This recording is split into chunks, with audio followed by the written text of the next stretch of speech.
Hey guys, we're a little over a third of the way through the year now. Oh my ever-loving God, even saying that in a chirpy introductory way is just horrifying, but it feels like a good time to check in with the state of my TBR. Now, some of you will remember me holding up an envelope a few months ago where I tallied all the unread books that I owned in this new apartment space. I limited the project that way to make it more manageable. And at that time, I was allegedly down to 84 books. Now, since then, two things. One, I lost the envelope, and two, I realized that I probably miscounted. So I'm keeping track in a more solid place now, and I've separated things into categories. My four headings are classics, modern classics, contemporary, and borrowed/gifted. For anyone who's relatively new, I want to say that I think it's fine for people to buy books left, right, and center. If you're lucky enough to have the means to do so, it's such a cool project to create a personal library. I love having an apartment full of books, and my TBR pile will never go down to zero. Even if that were a goal, I wouldn't be able to achieve it. But I have found that for certain books, my interest peaks the moment they come into my home. And the longer they sit on my shelves, the less excited I feel. Also, being real here, I work in publishing and live in New York, so my disposable income is a joke. To be even more aware of my spending than now, and more importantly, to capitalize on that buzzy new book feeling, I've made this goal to significantly lower my TBR. It felt necessary to create the four categories because I don't actually feel the same about classics. I don't want to get a ton all at once. I still want to buy each classic around the time that I'm planning to read it, but my interest level stays the same. It happens a lot that I'll suddenly be in the mood for a specific classic and it has no effect how long it's been waiting there. And I don't know why that is. Maybe it's a testament to the nature of classics or more a reflection of my mindset as a reader, but the end result is that it's chill if they just hang out, and it feels a lot more imperative to get my contemporary shelves under control. To be fair to myself, I've done a pretty good job of prioritizing my TBR. Almost half the books I've read in 2019 were ones I owned prior to this year. I've really cut down on my buying especially, and that percentage would be even higher if I weren't reading books for work as well. And as I've mentioned before, in a lot of ways, this isn't a good year to be focusing on this project because my work-life balance has been really bad for the first portion of 2019. Sometimes I felt like, oh my God, I'm not reading. Why am I not reading? Blah. And then I look back and it's like, you straight up didn't have time, you psycho. Calm down. All right, enough frittering. Let's do this. Category 1. At the moment, I own 18 unread classics. Ideal number would be 10 to 15, and so my goal for the end of this year is to get down to 15.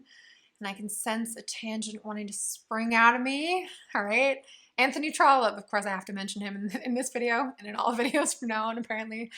Reading him this year has reminded me that I really do prefer quality over quantity. I love me a good short book, like for sure, but I would so much rather have it take 2 to 3 times as long to read a rewarding classic or a really detailed nonfiction title than a novel I can tell within the first few paragraphs I'm not gonna love, but it's 270 pages, so I might as well push through. Dumb. Category 2, I can hear the sticklers already. Yes, modern classic is an oxymoron, but I needed this unscientific category for people who didn't fit into classics or contemporary. So Susan Sontag is an example of this. She wrote into the early 2000s, but has been dead for a number of years. Feels weird to put her anywhere else. Anyway, I only own 8 books in this non-category of a category, and my goal is to get it done 5 by the end of this year. Ideally 2 to 3 at any one time, but 5 for now. Modest goals in the hopes that they'll be more achievable, unlike what I do to myself on a daily basis where I make a to-do list with 27 things, and then at the end of even a really productive day, I'm like, I only did 12. How to accomplish things while still feeling like a failure. The perspective title of my autobiography. Category 3 is my problem child, contemporary books. Now there are a few reasons that I want to be better about reading these. So a book like Life After Life by Kate Atkinson is an example of one reason. I read this last summer after owning it for something like 4 years, or maybe even longer, something ridiculous. And the whole premise is based on a gimmick, and yet it's executed so powerfully. And by the end, I was just annoyed at myself that it had taken me so long to reach for it. So I know that there are gems like this on my shelf as I speak. And then equally, there are books that I heard one person say 2 years ago that they liked, and I happened to be at a store the next day and I picked them up, and now they've just been dithering away on my shelves, and who knows if I'll even really like them. I own 54 of these puppies, soon to be down to 52 because I'm reading 2 books from my TBR currently. One is Giving Up the Ghost by Hilary Mantel. This is her memoir, and it's stupidly good. And then the other is Dragon Haven by Robin Hobb, the second of 4 in her Rainwild's Chronicle series, part of the larger Realm of the Elderling series. I'll leave a video link below of me talking about other books in this series. I prefer those to these Rainwild Chronicles so far, but I just love Robin Hobb no matter what she does. So that'll get me down to 52. And by the end of 2019, I would like for the number to be 38. My long-term goal at any one moment is to only own 20 to 30 unread contemporary books, because as I've said, those are the ones that I'm usually less likely to reach for as time goes on. And then we come to category 4, borrowed/gifted. This project is primarily about me buying fewer books. But for example, say I email Steve saying, I'm sad, please send me a book, and the man sends me 4 books. Am I to be punished because Steve was generous, Or let's take my uncle, who's a super cerebral guy. We get into these great book discussions, and then he always ends up lending me a book. Should I put that on my larger TBR? When it wasn't that I couldn't control myself, it was just a very organic situation that happened. This borrowed category is meant for books that fit into those kind of unique situations. Can something be kind of unique? I don't think so.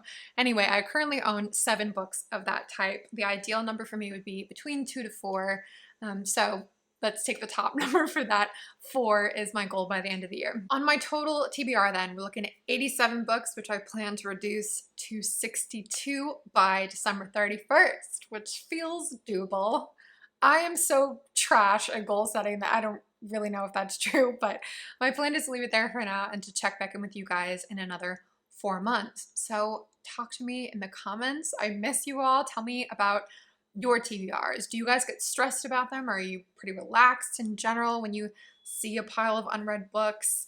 Do you have goals for this year or beyond? Let me know all about that. And thank you for watching. See you soon.